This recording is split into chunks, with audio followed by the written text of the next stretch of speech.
दोस्तों, आज की कहानी है सासू माँ आप कुछ दिनों के लिए जेठानी जी के घर चली जाओ। दोस्तों, कहानी शुरू करने से पहले अगर आपने हमारे चैनल को सब्सक्राइब नहीं किया है तो सब्सक्राइब कर लीजिए ताकि आपके पास पहुंचे हर नया वीडियो। अरे शिवा, क्या हुआ? फिर कोई बात हो गई क्या घर में, या नया बखेड़ा शुरू हो गया? क्यों इतनी दुखियारी सी उदासी छाई हुई है तेरे प्यारे से चांद से मुखड़े पर? अरे जाने देना यार, हर रोज की बात, वही घोड़ा वही मैदान।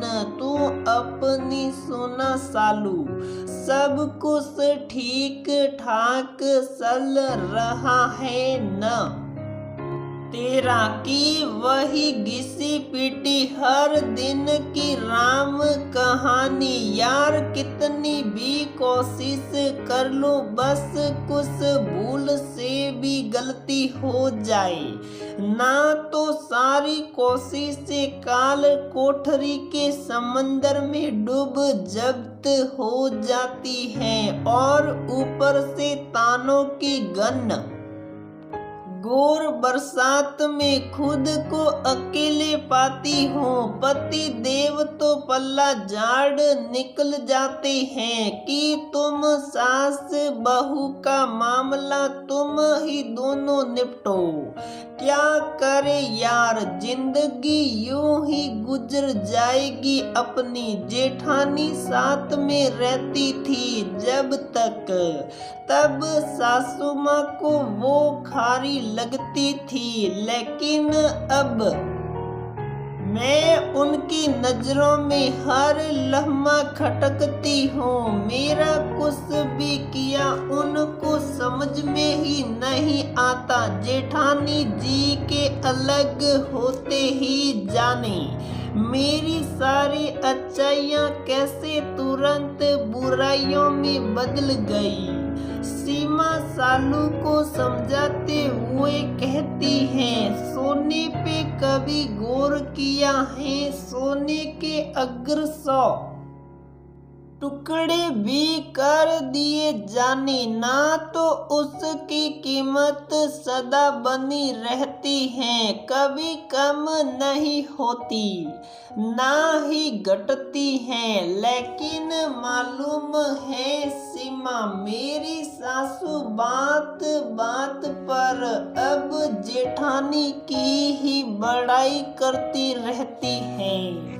हर समय मुझे हर बात पर ताना कसती रहती है। जेठानी का किया अब सब कुछ अच्छा लगता है, जबकि कितने लड़ाई झगड़ों के साथ वो घर छोड़कर निकली थी और अलग हुई थी। आज सासू माँ वो सब बातें भूल गई।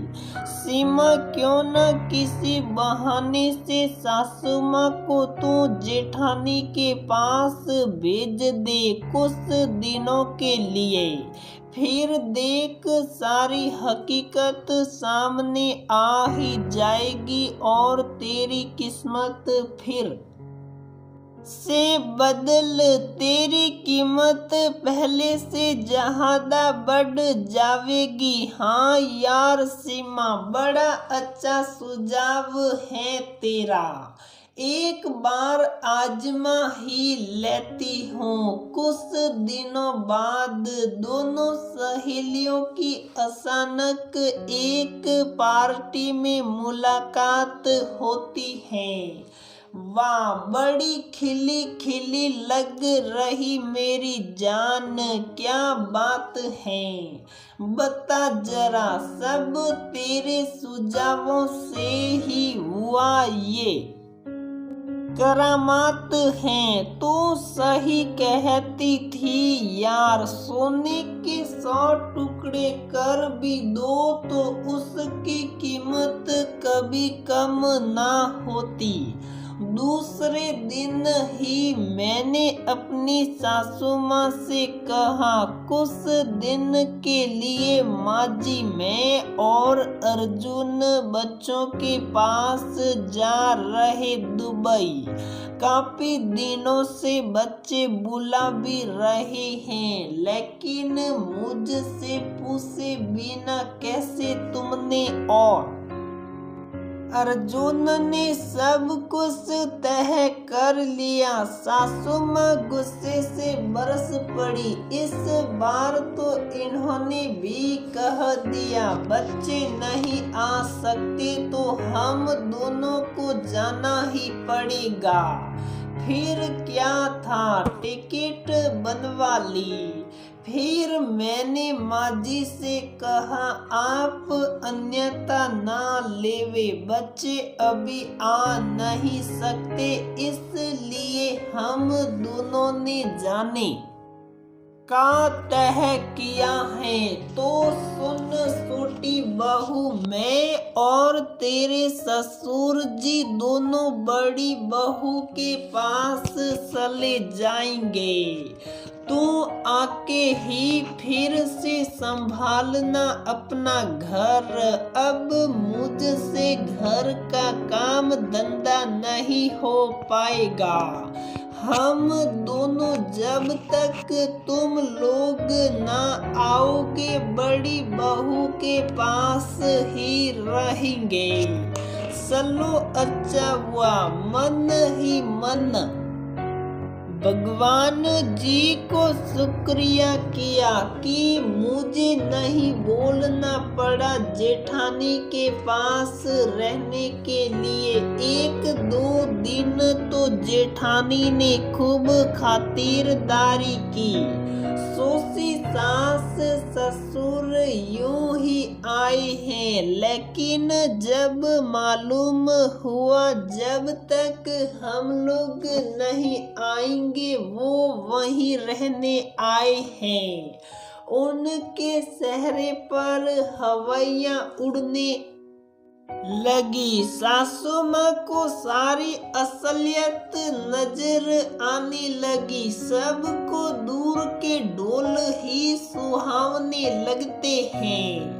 अब कभी वो मेरे आगे जेठानी की बड़ाई नहीं करती और मेरे हिस्से पहले से ज्यादा सासू माँ का प्यार उमड़ता नजर आता है।